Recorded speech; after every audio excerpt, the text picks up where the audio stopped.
میں نے یہ کہا ہے کہ یونائیٹڈ نیشن سیکورٹی کونسل کا ریزولوشن ہے 1373.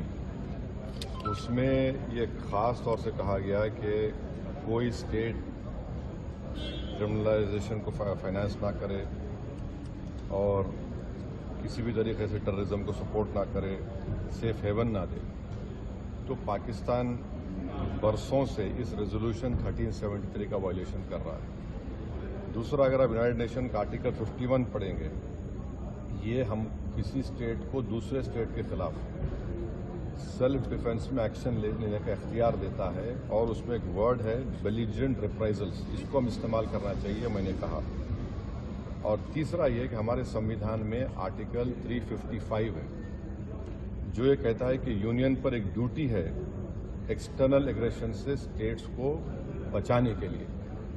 تو یہ تینوں چیزیں ہیں سرکار کے سامنے، اور وہ جو مناسب سمجھتے ہیں ان ٹیررسٹ گروپ کے خلاف، جس دیش میں ان ٹیررسٹ گروپ کو پناہ دی جا رہی ہے، مدد دی جا رہی ہے، ان کو کوئی طاقت دی جا رہی ہے، ان کے خلاف ایکشن لے سکتے ہیں. چوتھی بات یہ ہے کہ انٹرنیشنل لا اس بات کی اجازت دیتا ہے کہ ہم نیول اور ایئر بلاکیڈ کریں پاکستان کے سیلف ڈیفنس کو، اور سینکشنز لگائیں پاکستان کے اوپر، خاص طور سے آرمز سیلز میں.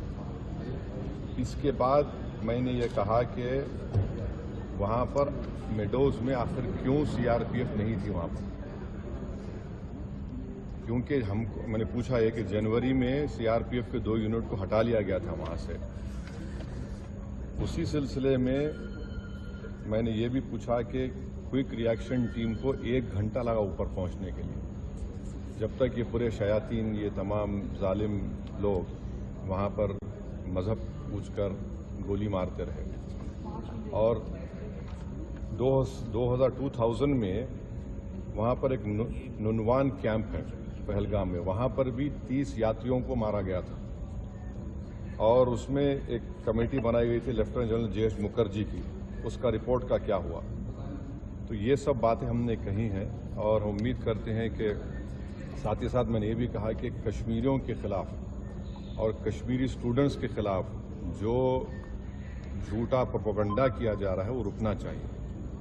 اور اگر لوگ سوشل میڈیا میں یا ٹی وی چینل کے کوئی اینکرز ہیں، یہ بھی میں نے کہا اگر وہ ہندو مسلمان نفرت میں اضافہ کریں گے تو وہ لشکر طیبہ مسکرائے گا ان کے اوپر، پاکستان مسکرائے گا ان کے اوپر.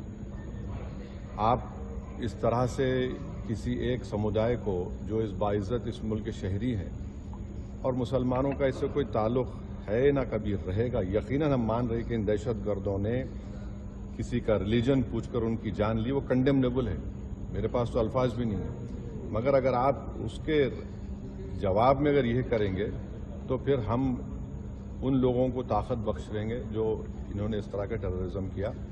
اب یہ سرکار کے اوپر ہے، اور ہم نے انڈس واٹر ٹریٹی کے بارے میں کہا کہ بہت اچھی چیز ہے کہ ہم نہیں بول دیے، مگر آپ بتائیے ہم پانی کہاں رکھیں گے؟ پانی تو پھر رکھنا پڑے گا نا آپ کو. تو اور اس میں آپ دیکھیے کہ انڈس واٹر ٹریٹی میں جو چناب کا علاقہ ہے وہ پورا پہاڑی علاقے سے پانی جاتا ہے، جہلم کا جو ہے وہ زمینی علاقے سے جاتا ہے، اور ورلڈ بینک اس کا انٹرلوکیٹر ہے. تو اس پر ہم نے کہا کہ اس پر دیکھنے کی ضرورت ہے، اور سرکار جو بھی ایکشن لے گی ہمارے دیش کے تمام لوگوں کو ان کی جان اور مال کو بچانے کے لیے، خاص طور سے اس بزدلانہ وحشیانہ دہشت گرد حملے کے بعد، ہم اس کی تائید کریں گے. یہ کوئی سیاسی مسئلہ نہیں ہے، یہ ہمارا نیشنل مفاد ہے، نیشنل انٹرسٹ میں ہے، اور ہم ان کے ساتھ کھڑے رہیں گے. سر، یہ آپ نے انڈس واٹر ٹریٹی پہ بولا، تو کیا آپ بول رہے ہیں کہ یہ ایکشن نہیں لینا چاہیے کیا؟ نہیں، میں یہ دیکھیے، آپ نے تو دیکھیے ورلڈ بینک انڈیا اور پاکستان میں بیٹھ کر یہ ٹریٹی کروایا، وہ اس کا انٹرلوکیٹر ہے. بھائی پانی کو کہاں رکھیں گے آپ؟ اچھا ہے آپ نے اچھا اسٹیپ لیا، مانتے ہیں، پانی کہاں رکھیں گے آپ؟ ڈیم بنا دیں. آپ بھائی ڈیم بنائیے نا.